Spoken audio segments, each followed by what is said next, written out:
Hello friends, welcome to Matt kitchen. Matt কিচেনে আপনাদের সবাইকে স্বাগত। পুরনো বন্ধুদের পাশে থাকার জন্য ধন্যবাদ এবং নতুন বন্ধুদের স্বাগত জানিয়ে শুরু করছি আজকের রেসিপি। এটা হচ্ছে আমলকি। আপনারা দেখেই বুঝতে পারছেন আজ আমি এই আমলকিরই একটা রেসিপি শেয়ার করব। প্রথমে এখানে আমি বসিয়ে দিলাম অল্প একটু জল। এবারে ঢাকা দিয়ে জলটা আমি সামান্য গরম করে নেব। মিনিট দুয়েক পর জলটা ঢাকনাটা খুলে নিয়েছি, জলটা বেশ গরম হয়ে গেছে। এবারে এরকম একটা ছাঁচা মতন আমি বসিয়ে দিলাম। আমার কাছে এরকম একটা জাল আছে, আমি বসিয়েছি। তারপরে এবার এই আমলকিগুলো আমি এখানে দিয়ে দিচ্ছি। আমলকিগুলো কিন্তু আমি খুব ভালো করে ধুয়ে নিয়েছি, কিন্তু আমলকিটা এরকমই দাগ দাগ আনা হয়েছে। ছেলে এনেছে, ও বোঝেনি, তাই এরকমই নিয়ে এসেছে। এবারে আমি এটাকে ঢাকা দিয়ে মিনিট 15 এইভাবে এটাকে একটু ভাপিয়ে নেব। গ্যাসের আঁচটা আমি একদম কম করে দিয়েছি। গ্যাসের আঁচটা জোরে করে দিলে 10 মিনিটেই হয়তো হয়ে যাবে। মিনিট 12-13 পর আমি ঢাকনাটা খুলে নিয়েছি। এটা কিন্তু পুরো সেদ্ধ নয়, আমি একটা টিপে দেখিয়ে দিচ্ছি। দেখুন, এই যে দেখুন, এরকমভাবে এবারে আমি টিপে ফাটিয়ে নেব। নিয়ে এই যে ভেতরে যে দানাগুলো আমি বার করে নেব। আমলকিটা এরকমভাবে একটু ভাপিয়ে নিতে হবে, না হলে কিন্তু আমলকি খুবই শক্ত। ভাপিয়ে নিয়ে তারপরে দানাটা বার করা ভীষণই সহজ। আর এই যে দেখুন, এর মধ্যে এরকম কোয়া কোয়া ভাব আছে, সেগুলোকেও আমি আলাদা করে নিচ্ছি। এরকমভাবে একটু চাপ দিলেই এই যে আমলকিটা কিন্তু ভাগ হয়ে যাচ্ছে। ভাপিয়ে নেওয়ার কারণে এটা হয়েছে। আর আমি একটু গরম থাকতে থাকতেই এটাকে ছাড়িয়ে নিচ্ছি। এইভাবে আমি সমস্ত আমলকিগুলো ছাড়িয়ে নেব। আমলকিটা আমার ছাড়িয়ে নেওয়া হয়ে গেছে।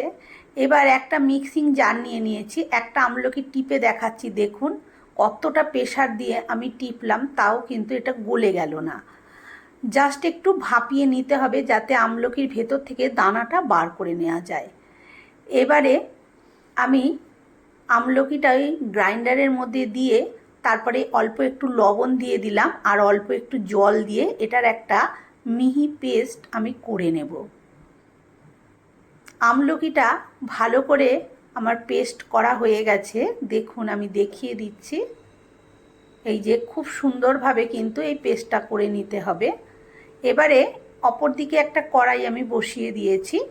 কড়াইটা একটু গরম হলে এই যে আমলকি পেস্টটা প্রথমে দিয়ে দিলাম। দিয়ে এটাকে আমি মিনিট খানেক এইভাবে একটু নাড়াচাড়া করে নেব। তারপরে এর মধ্যে আমি এখন দিয়ে দেব গুড়। এটা বন্ধুরা খেজুর গুড়।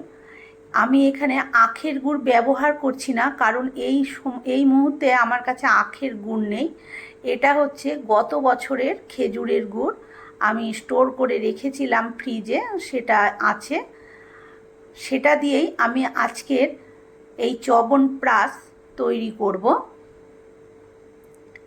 গুড়টাকে দিয়ে তারপরে আমি খুব ভালোভাবে এইভাবে নাড়াচাড়া করে নেব। গুড়টাকে পুরো এই আমলকির সাথে মিশিয়ে নেব। ক্রমাগত নাড়তে হবে, নালে কিন্তু গুড়ের জন্য নিচে লেগে যেতে পারে। কালারটা কত সুন্দর এসেছে দেখুন।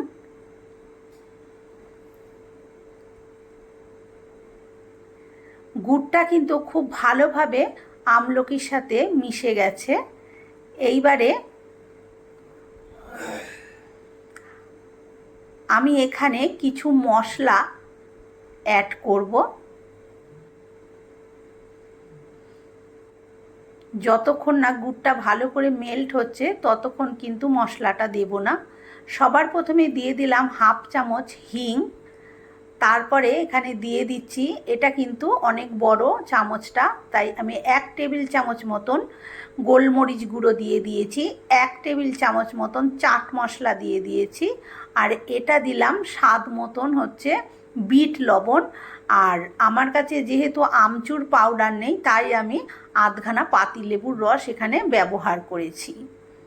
আর একটা জিনিসও ব্যবহার করেছি বন্ধুরা, যেটা স্কিপ হয়ে গেছে, সেটা হচ্ছে আমি একটু ভাজা জিরের গুঁড়ো এখানে কিন্তু দিয়ে দিয়েছি। এবার সমস্ত মশলার সাথে এটাকে খুব ভালো করে আমি এইভাবে নাড়াচাড়া করে নেব। ততক্ষণ পর্যন্ত আমি নাড়াচাড়া করে নেব যতক্ষণ না এটা কড়াই থেকে নাড়তে নাড়তে নিজেই উঠে আসছে। এখন এই যে সিজন চেঞ্জের সময় সবারই সর্দি কাশি হচ্ছে, সেই সময় কিন্তু এটা ভীষণ উপকারী। আর আমলকিতে প্রচুর পরিমাণে ক্যালসিয়ামও থাকে, বাচ্চা থেকে বয়স্ক সবাই এটা খেতে পারবে। দেখুন এটা কিন্তু একদম টেনে গেছে, আর এই যে নাড়া দিচ্ছি কড়াই থেকে কিন্তু এটা উঠে আসছে। এই সময় এটাকে নামিয়ে আমি ঠান্ডা করে নেব, তারপরে আমি শিশিতে ভরে রেখে দেব।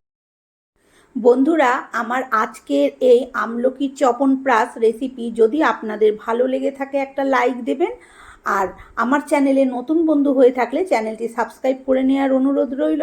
পাশে থাকা বেল আইকনটা অবশ্যই প্রেস করবেন, কারণ আমি যখনই নিত্য নতুন কোনো রেসিপি শেয়ার করব নোটিফিকেশন আপনাদের কাছে পৌঁছে যাবে সবার আগে। এবার ঠান্ডা করে এটাকে আমি শিশিতে ভরে তারপরে আমি ফ্রিজে রেখে দেব। আজকের মতন এই পর্যন্ত, আবার হাজির হব অন্য কোনো রেসিপির সাথে। ভালো থাকবেন, সুস্থ থাকবেন।